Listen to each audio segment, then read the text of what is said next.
Nag-react na mga kababayan yung Department of National Defense sa pinapakalat na polvoron video. Allegedly, video ng ating Pangulong Bongbong Marcos. Pero pag tiningnan mo po, napakalayo. May na yung nag-produce ng faking video. Ngayon, pati yung ating Department of Interior and Local Government nagpaabot na rin po ng reaction. Ito yung pinapakalat nilang video doon sa Maisog Rally ng nausog sa Los Angeles, sa California. I-play natin mga kababayan. Sa itsura pa lang, napakalayo sa ating Pangulong Bongbong Marcos. Parang nakapilo ka po. Di ba? Ngayon, i-play natin.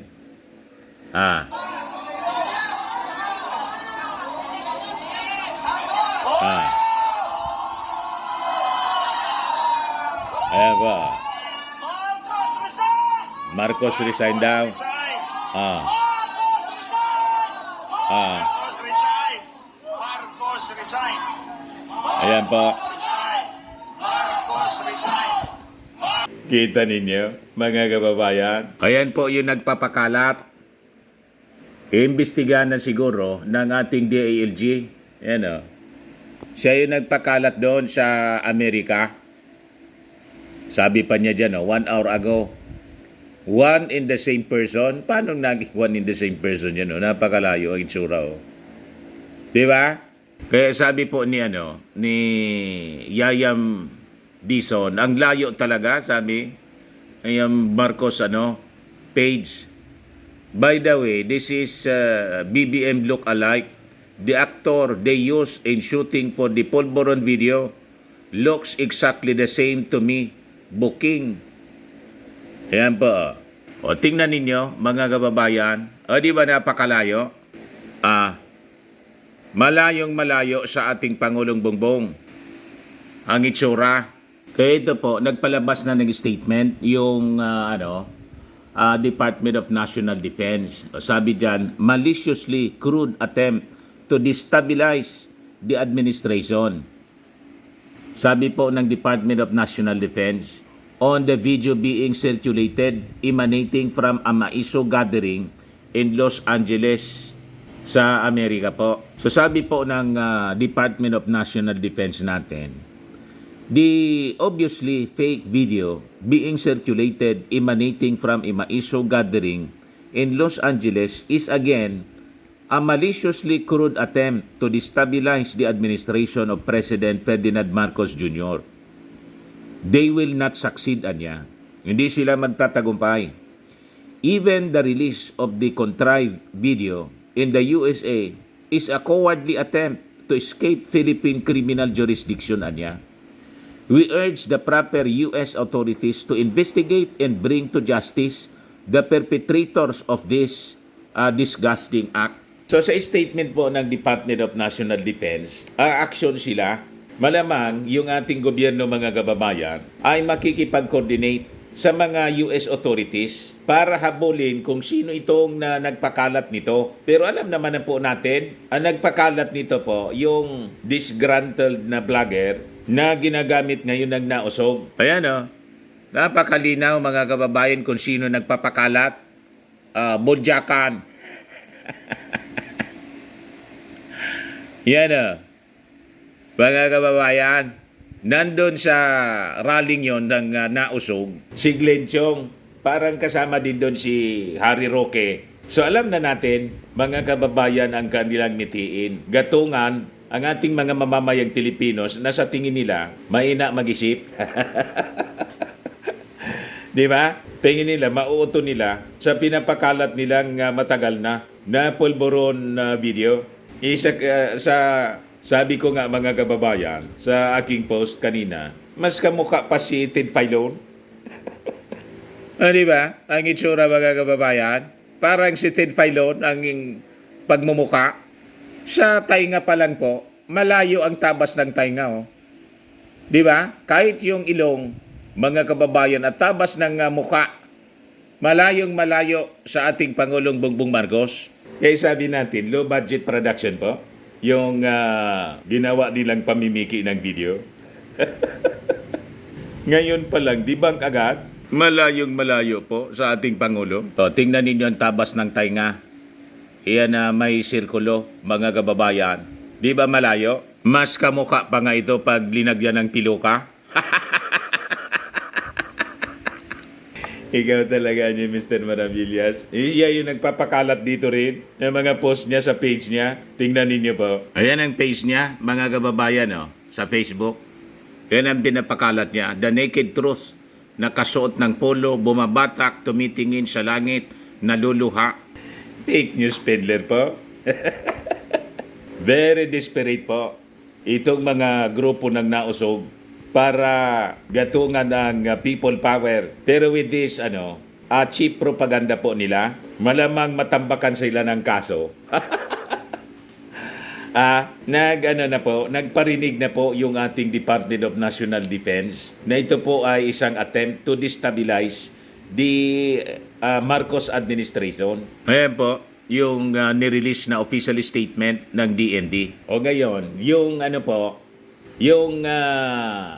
DILG nagpalabas na rin po ng statement. Ito yung report ng PTB.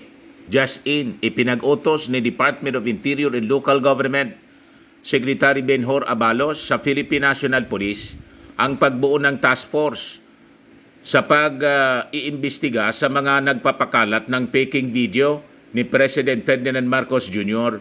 Sa aking pagtingin sa video, hindi ako naniniwala na ang nandun ay ang Pangulo.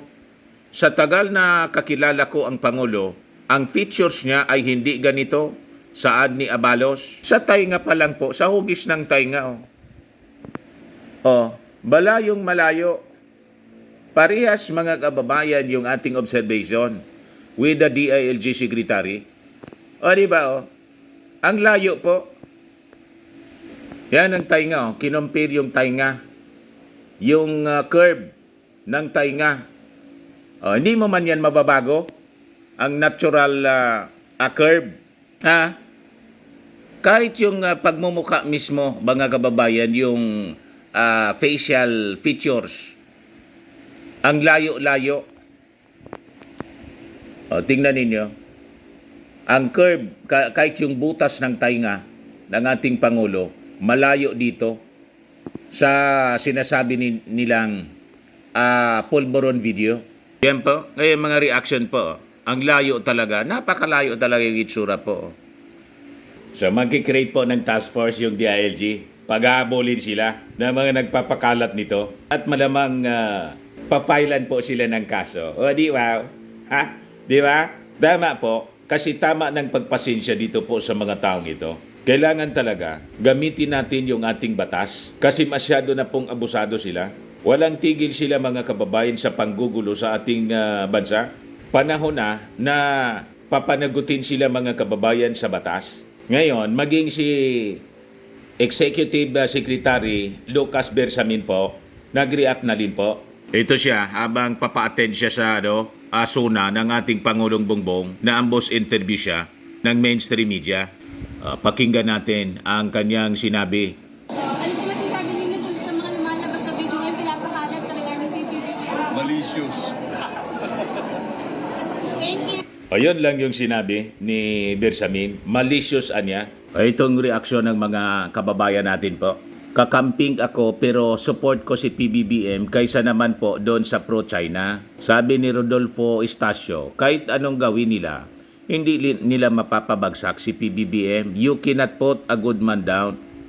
Sabi ni Imelda, Diyos ko, wala na silang maibabato kay Apo PBBM. Sabi ng isa dito, si Mahikero, sa lahat ng pro-Marcos government vlogger, ikaw ang gustong-gusto ko dahil ikaw ay humorous at sutil kontra sa mga DDS at anti-Marcos.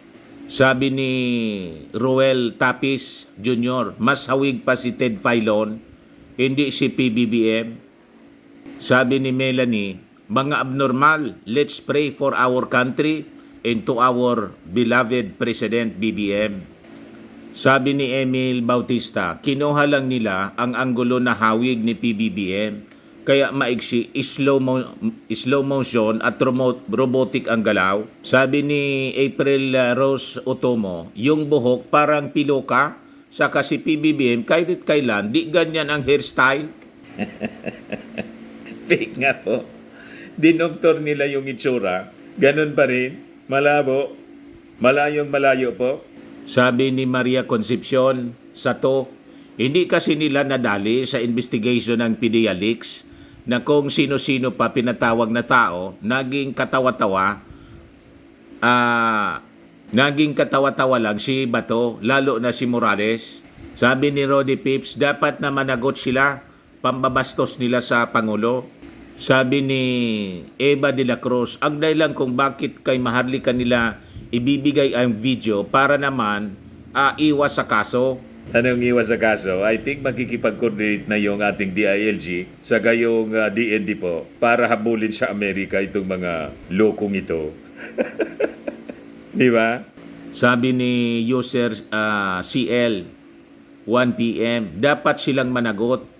Paging DOJ at PNP, yung DILG po, aaksyon na yata. Magbubuo daw sila ng task force, special task force. Sabi ni Jose Lieso, sa ibang bansa nila inilabas para di sila makasuhan. Kasi pag dito, makakasuhan sila. Sabi ni Sherry Lee, desperate move. Alatang ginawa ng focus siguro. Ang layo sa tutong muka ni PBBM. Dapat kasuhan niyang gumawa ng ganyan na paninirang puri kay PBBM. Sabi ng isa pa, wala ata kasing budget, kinuha na lang na direktor si Daryl Yap.